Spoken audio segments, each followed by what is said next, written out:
Lotus reality and agro farming వారు premium farm land projects మన పొలం ఫేజ్ 1, 2 మరియు 3 కంప్లీట్ చేసుకుని మన పొలం phase 4 Wasar village at Narayana Khed లో ఆగస్టు 15 ఇండిపెండెన్స్ డే రోజు గ్రాండ్ లాంచ్ చేయడం జరుగుతోంది. లాంచింగ్ మరియు ఇండిపెండెన్స్ డే సందర్భంగా 5 గుంటాస్ ల్యాండ్ అవుట్ రేట్ లో బుక్ చేసుకున్న వారికి 1,50,000 రూపాయల డిస్కౌంట్ తో పాటు 2 గ్రాముల గోల్డ్ ఫ్రీగా ఇస్తున్నారు. పూర్తి వివరాలకు సంప్రదించండి. అర్థం ఏంటంటే ఈవేళ పిల్లలకి తల్లిదండ్రులకి జాతకాలను బట్టి ఉంది రకరకాలుగా. ఒక్కొక్క పిల్లాడు పుడితే తల్లిదండ్రులు కలిసి వస్తుంది, ఒక్కొక్క అమ్మాయి పుడితే మేషరాశిలో పుట్టిన వాళ్ళు కొంతమంది తల్లిదండ్రులు కలిసి. అలాగే ఈ రాశుల్లో ఎంతమందికి కలిసి రాదంటే అశ్విని నక్షత్రం మేషరాశి, భరణి నక్షత్రం మేషరాశి, ఇలాగే సింహరాశి, మకర రాశి, ఇలాగా కొన్ని రాశుల వాళ్ళకి తల్లిదండ్రుల వల్ల పిల్లల వల్ల తల్లిదండ్రులకు ఇబ్బంది రాక తప్పదు. అలా అని చెప్పేసి ఆ రాశి కూడా పుట్టిన ఐశ్వర్యం కలిసి రాదా అంటే కలిసి వస్తుంది, కానీ వీళ్ళు వాళ్ళ చెప్పు చేతల్లో ఉండాలి. అలాగే ఒక జాతకుడు పుడితే తండ్రికి కొడుక్కి జాతకం విమర్శించాలి, కూతురికి తండ్రికి విమర్శించకూడదు ఎప్పుడు కూడా. ఇప్పుడు మేషరాశి జాతకుడు పుట్టాడు, భరణి నక్షత్రం అశ్విని నక్షత్రంలో పుట్టాడు, ఆ తండ్రి జాతకాన్ని కొడుకు జాతకానికి ముడిపెట్టాలి ఎప్పుడు కూడా. కూతురికి లెక్క చేయండి. ఎందుకని అక్కడ తండ్రికి బట్టి జాతకం కొడుకు చూడాలి, కొడుకు జాతకాన్ని బట్టి తండ్రికి చూసుకోవాలి. ఒకవేళ ఇంట్లో ఇబ్బందులు వస్తున్నాయి, ఎవరి వాళ్ళు వస్తున్నాయి, కొడుకు వాళ్ళ తండ్రికి ఇబ్బంది వస్తుందా, తండ్రి వాళ్ళ కొడుకు ఇబ్బంది వస్తుందా అని దాంట్లో చూడవలసి వస్తే అప్పుడు తండ్రి వ్యక్తిగత జాతకాన్ని చూసుకోవాలి. ఎందుకు ఈ ఇబ్బందులు వస్తున్నాయి మా ఇంట్లో, వీడు వచ్చిన దగ్గర నుంచి నాకు ఎందుకు ఈ కష్టాలు వస్తున్నాయి అనే విమర్శిస్తులకి తండ్రి జాతకంలో ఏదైనా ప్రాబ్లం ఉంటే కొడుక్కి ఎఫెక్ట్ ఇస్తుంది పక్కా షూర్. అలాగే అమ్మ ఇంకా పోతే భరణి నక్షత్రం కృతికా నక్షత్రంలోకి వస్తులోకి, వృషభ రాశిలోకి వస్తులోకి, వృషభ రాశి వాళ్ళ పిల్లలు కూడా పుట్టిన వాళ్ళ కొంతమంది లక్ష్మీ కటాక్షం విపరీతంగా ఉంటుంది, సూర్యుడు అధిపతి కాబట్టి.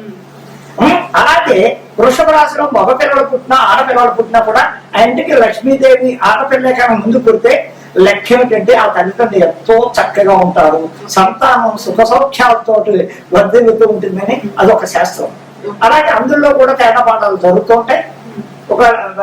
ఒకటి ఏమంటే మా పిల్లలు ఎదుకొస్తున్నారు, ఎక్కడ ఏ రకంగా చేసినా కూడా వీళ్ళ చదువు సంఖ్యలో మమ్మల్ని ఇబ్బంది పెడుతున్నారు, ఏమిటి దీనికి కారణం అంటే అక్కడ వీళ్ళ వ్యక్తిగత జాతకాలు చూసి చెప్పాలి.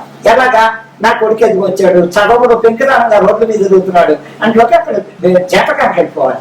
ఆయన పుట్టిన టైము డేట్ ఆఫ్ బర్త్ చూసి చక్రం చూసి ఏది నడుస్తుంది, శని మహాదశ, రావు మహాదశ, చంద్ర మహాదశ, లేకపోతే శుక్ర మహాదశ, గురు మహాదశ, ఇన్ని రాశుల్లో ఏ దశల్లో ఈ అబ్బాయికి తల్లిదండ్రులకు ఇబ్బంది పడుతుందంటే 3 వాటికి ఇబ్బంది కలుగుతుంది. ఏమిటయ్యా, శని మహాదశలో చాలా డబ్బులు పడతారు తల్లిదండ్రులు కొడుకు జాతకంలో.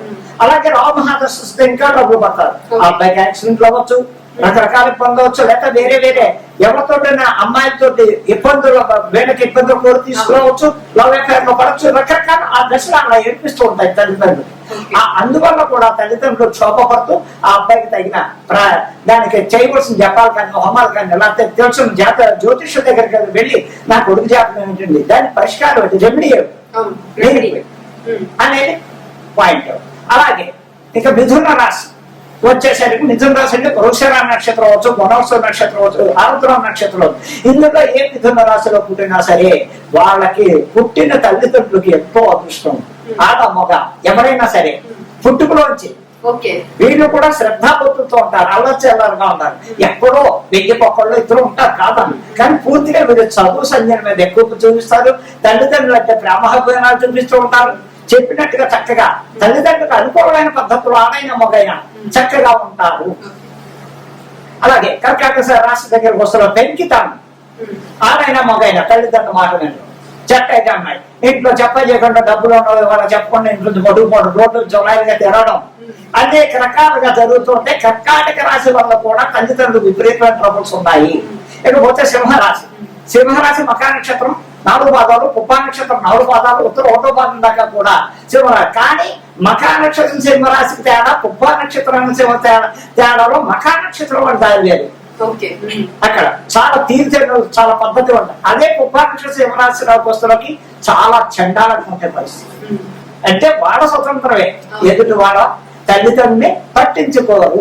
ఉత్తరా నక్షత్రం సింహరాశి దగ్గరికి వస్తున్న వాళ్ళు కొంచెం పద్ధతి మెయింటైన్ చేస్తారు. అలాగే తల్లిదండ్రులకి ఎవరి వల్లయ్యా ఈ సింహరాశులు అంటే మకా నక్షత్రం సింహరాశి వాళ్ళు కొంచెం అందుబాటులో ఉంటారు, మిగతా వాళ్ళు అంత అందుబాటులో ఉన్నారు అని నేను ఖచ్చితంగా చెప్తున్నా. ఇంకపోతే సింహం కన్యా రాశిలో కూడా పిల్లలు బుధుడు అధిపతి అయిన వాళ్ళు కూడా చాలా పద్ధతిగా ఉంటారు, చాలా చక్కగా చదువు సమయంలో కానీ అన్నింటిలో వృద్ధిలోకి వస్తుంటారు. మధ్యలో దశలు వల్ల రాహు దశ సింహదశ కుజమహాదశ వచ్చిన వాళ్ళ కొంచెం ఇబ్బందులు పడుతూ ఉంటారు, కానీ తల్లిదండ్రులకు ప్రాబ్లమ్స్ రావు. ఇంకా తులారాశి వాళ్ళు పిల్లలు ఆడైనా మగైనా ఇంకా అదే ఆడపిల్ల పుడితే ఆ ఇంట్లో భోగభాగ్యం. కానీ చిన్నప్పటి నుంచి తల్లిదండ్రులు ఇబ్బందుల్లో ఉంటారు ఆ రాశి వాళ్ళకి, అర్థమైనా? కానీ వీళ్ళే ఆడపిల్లైనా మొగరాయినా కష్టపడి తల్లిదండ్రులు ఆదుకుంటుంది, అన్నా చెల్లెళ్ళు ఆదుకుంటుంది, తమ్ముడు ఉంటే తమ్ముడిని ఆదుకుంటుంది, కష్టపడి పైకి తీసుకొస్తారు. తులారాశి వాళ్ళు ఆడపిల్ల అవుతాయి. అలాగే మగవాడైనా సరే స్వాతి నక్షత్రం తులారాశిలో పుట్టిన వాళ్ళకి రాహు అధిపతి దుర్గాది, అదే విశాఖ నక్షత్రం తులారాశిలో పుట్టిన వాళ్ళకి గురువు అధిపతి. అలాగే కానీ ఏదైనా తులారాశి వాళ్ళకి హెల్పింగ్ ఎక్కువ ఉంటుంది, నా బంధుత్వం అనేది ఎక్కువ వాళ్ళకు ఉంటుంది వాళ్ళలో. ఇంకా పోతే అక్కడికి తులారాశి వృశ్చిక రాశి వాళ్ళు స్వార్థపరులు, స్వార్థం ఎక్కువ, నాదే ఎంతసేపు పక్కవాడు ఎలా పోతే నాకే, నేను నా పిల్లలు నా భార్య, అమ్మ నాన్న కూడా అంత పట్టించుకుని స్టేట్ ఉండదు. వృశ్చిక రాశి ఎక్కడ దాకా అనురాధ వృశ్చిక రాశి, విశాఖ వృశ్చిక రాశి, అలాగే జ్యేష్ఠ నక్షత్రం వృశ్చిక రాశి, అలాంటి వాళ్ళంతా వాళ్ళు స్వార్థం చూసుకుంటారు. అలా అని చెప్పి వాళ్ళకి ఇద్దరు అని చెయ్యరు, కానీ పెద్ద పట్టించుకోరు. అంతసేపు ఎంత వాళ్ళ కుటుంబం నలుగురే వాళ్ళ ఆ స్వార్థంగా ఉంటారు. ధనుస్సు రాశి చాలా పద్ధతైనగా ఉంటారు, అందులో మొండితనాలు ఉంటారు. మొండితనం ఉన్నప్పటికీ కూడా ఒకళ్ళ హాని చెయ్యరు, ఉపకారస్తులే కానీ అపకారం చేయరు. ఎందుకని గురువు అధిపతి ఉన్నవాళ్ళు, బుధుడు అధిపతి ఉన్నవాళ్ళు, శుక్రుడు అధిపతి ఉన్నవాళ్ళు ఎదుటి వాళ్ళు మేలు కోరుకుంటారు. ఫస్ట్ వాడికి జేబులో రూపందా లేదా, అయ్యో వాడికి అన్నం తిన్నాడా లేదా అని ఆలోచిస్తాడే కానీ వాడు స్వార్థం కోరుకోరు.